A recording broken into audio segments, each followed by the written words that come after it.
Hey, welcome back to Gold's Garage. So we have David Bougier's 427 on the test stand, ready to fire, and I am going to fire it up at the end of this video.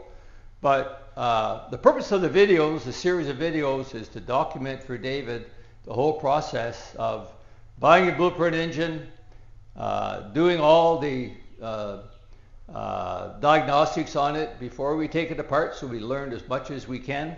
We are going to document everything that we do, and I'll put a screenshot of this is the template for our documentation up in the video for you.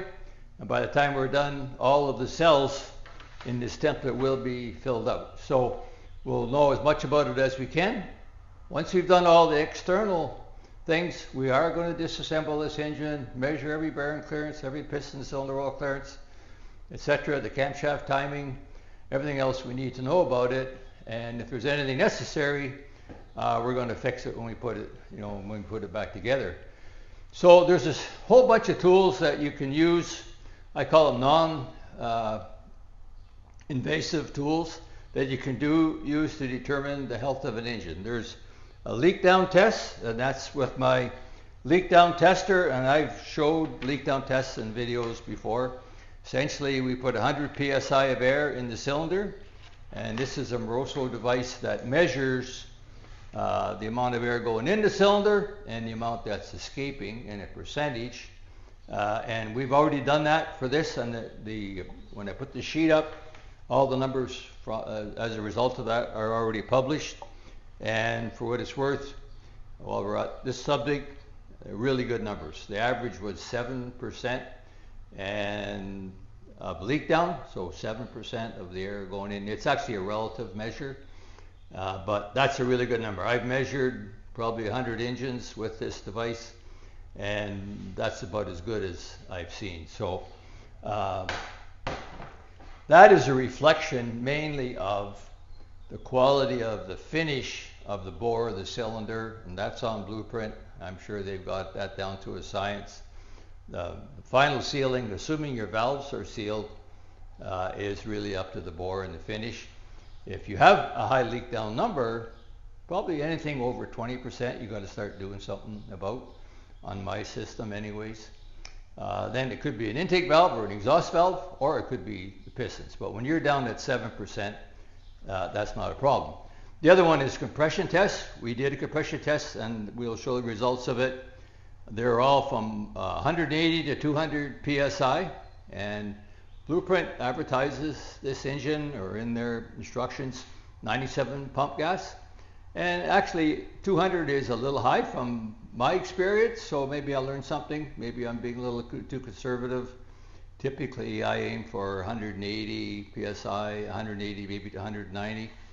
We did have one cylinder, almost all of them were 190 to 200. We did have one cylinder that was 180 psi. Not really concerned about that. 180 is still a good number, but we will take a special look at that when we get the engine disassembled to see if there's anything going on there. So what are the other tests? Compression, leak down. I did a pressure test.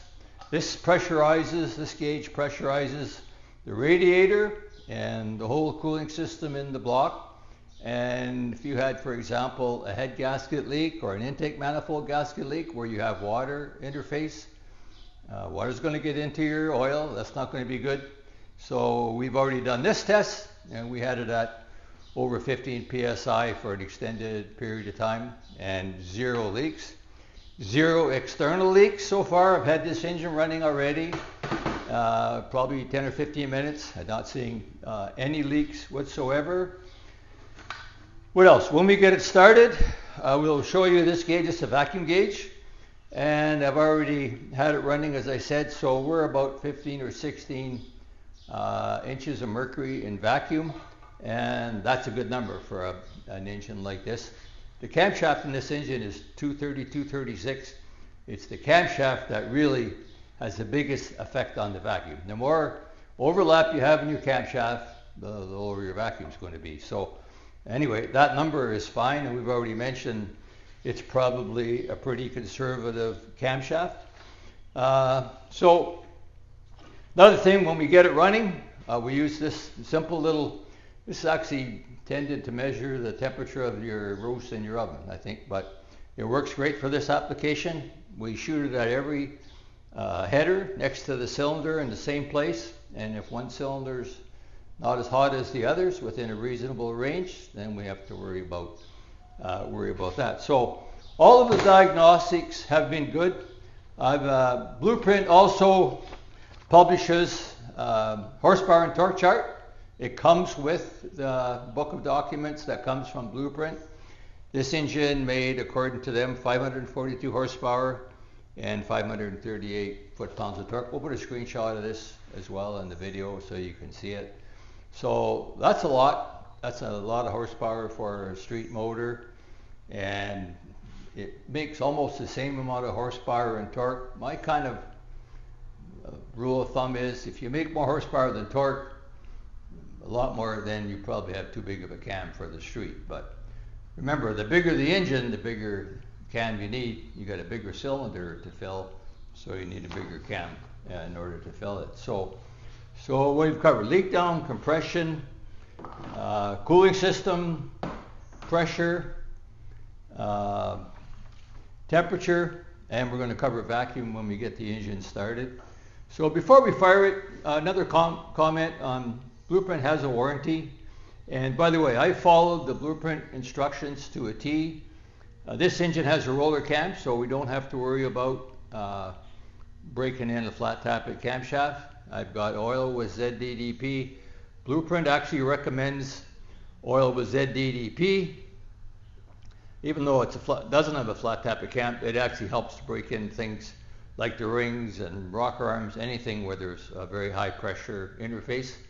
The zinc and the break-in oil is helpful. So they actually recommend using it, and that's what we will do. I've got break-in oil in it right now, and I didn't break it in. So I followed their instructions, which were take all the spark plugs out, crank it over for 20 seconds, make sure you got oil pressure on your gauge, and then you know you're good to go. You do not have to break it in, break the cam in like you would a flat tap cam. Now, speaking of oil pressure, we'll see when we get it running. I had 50 psi of oil pressure just cranking it, and I just started it a minute ago. It actually had over 80 psi, and that's with 30 weight oil, and I'm not sure why that is. One thing you have to remember, oil pressure relief valve, the gauge, the spring in the valve just determines when the valve's going to open. It doesn't determine your maximum or your minimum oil pressure. If you're still pumping more oil than that bypass can take, your oil pressure is going to go up. And conversely, if you're at idle or low RPM and you don't have enough, you're not going to be anywhere near your relief valve, and yet your oil pressure, is going to be way less than your relief valve, of course. So hope you found that helpful. So I think we've covered kind of the main things off. We have a book with document for David.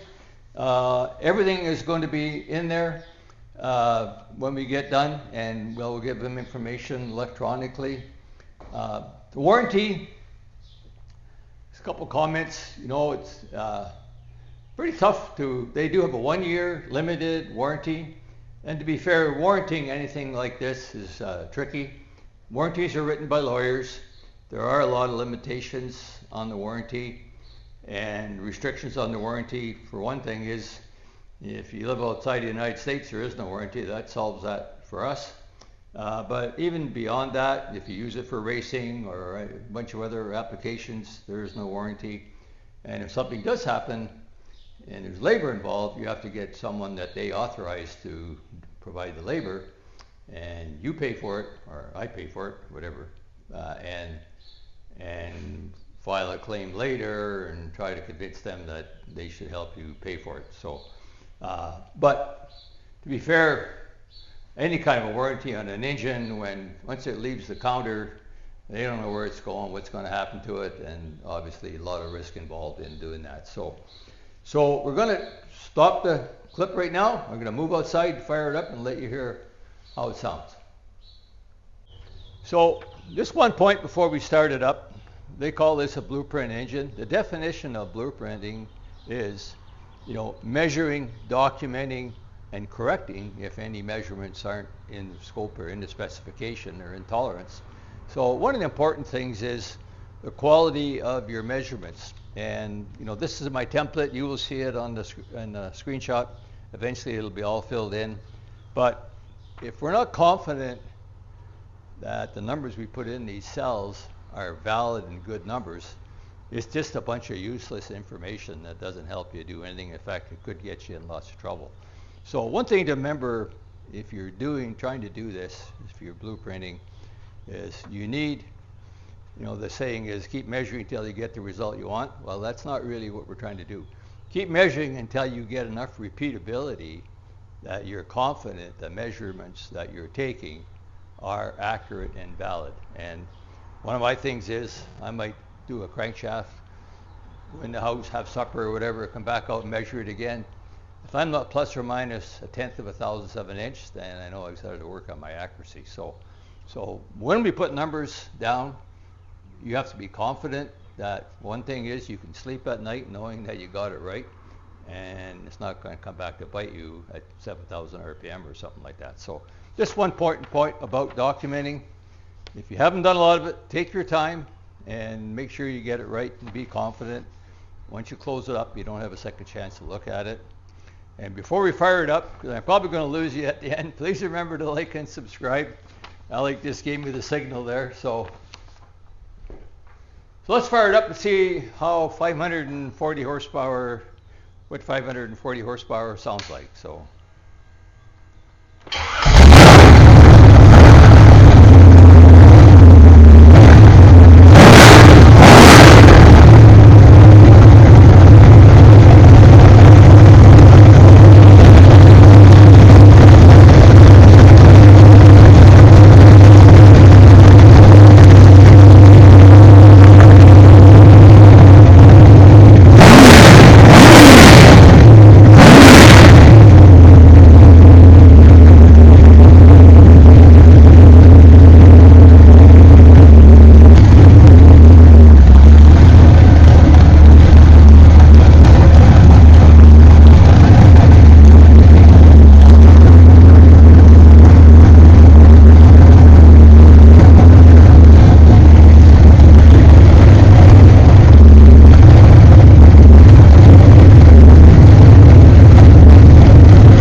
Started and ran. In fact, for what it's worth, when I first started up, I was all by myself. It started on the very first crank. BluePrint recommends 32 to 34 degrees of total timing. So as you'll notice, we've changed the distributor from the one they provided. David wants a HEI distributor. He's going to put a different cap on it and different wiring and stuff, but this is the shop distributor. And I had Alex show you here, it had about 15 or 16 inches of mercury vacuum, which is really good. 230, 236 degrees of duration. That's fine. You will have no trouble with power brake spring or anything like that with 36 degrees of vacuum. And as I didn't point out, it's got a single plane intake manifold as well. The carburetor came with it, fully dressed, just to it, pretty much how you see it. So next time we are talking about this engine, we will be disassembling it and take a look at seeing what it looks like inside. Thank you for watching Gold Scratch.